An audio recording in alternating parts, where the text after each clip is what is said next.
Many have come out strongly, pointing out ills, abuses, and wrongs.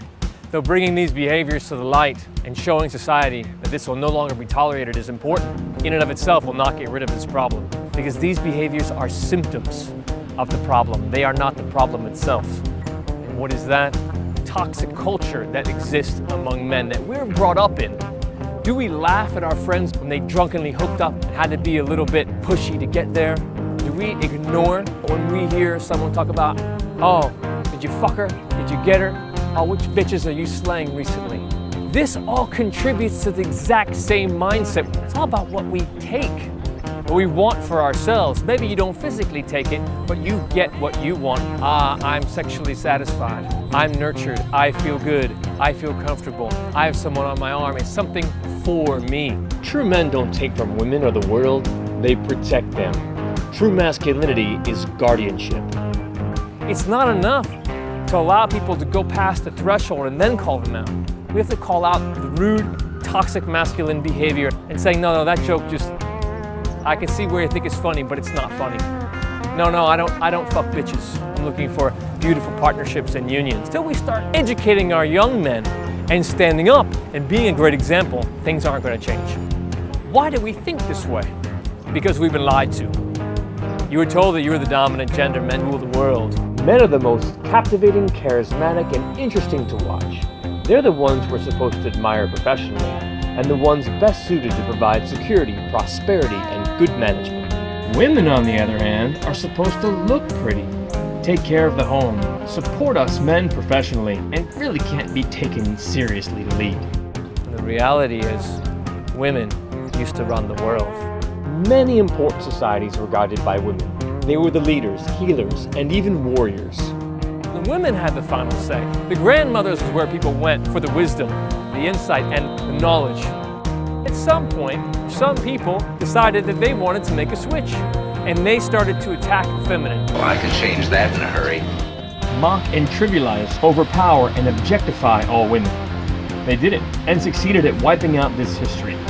Today, as a people, we're terribly lopsided, yet we've been convinced to think that this is normal.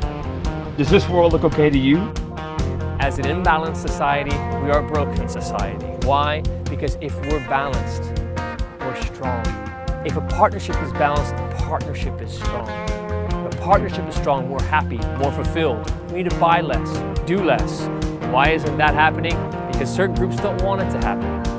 Consciously or unconsciously, they want to stay in control, and they're in control when we're needy. When we need something more, we need to buy it. We need to get our safety from somewhere else, or our health from somewhere else, but someone else take care of our kids because we can't provide it for ourselves.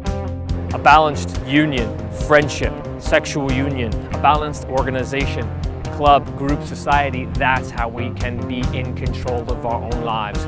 We can restore balance by bringing women to their proper place alongside of men, supporting those working for the global and local good, in the communities, in the homes, in the governments, in the organizations, in the corporations, in life. Support them everywhere in order not just that they're respected, not just because it's fair, but because that is how we're going to change consciousness and transform this world.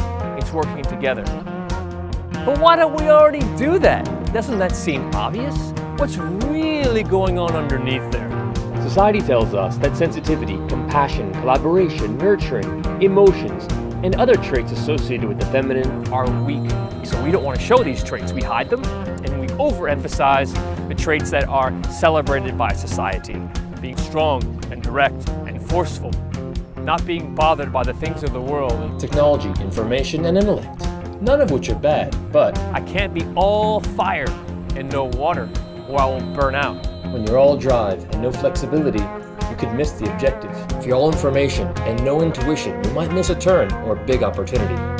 When we only feed half of our traits and push aside the others, we're creating an imbalance in our own bodies. That's hurting our own happiness. That's hurting our own success. That's hurting our own hearts. And we are whole, we are our most powerful and our most happy. When we are our most fulfilled, we help others be fulfilled. Begin by celebrating these beautiful traits of flexibility, of vulnerability, of sensitivity, of collaboration, of kindness in ourselves and celebrating them in society. Let's find that balance. Masculine and feminine coming together. And that's how we're going to shift this world.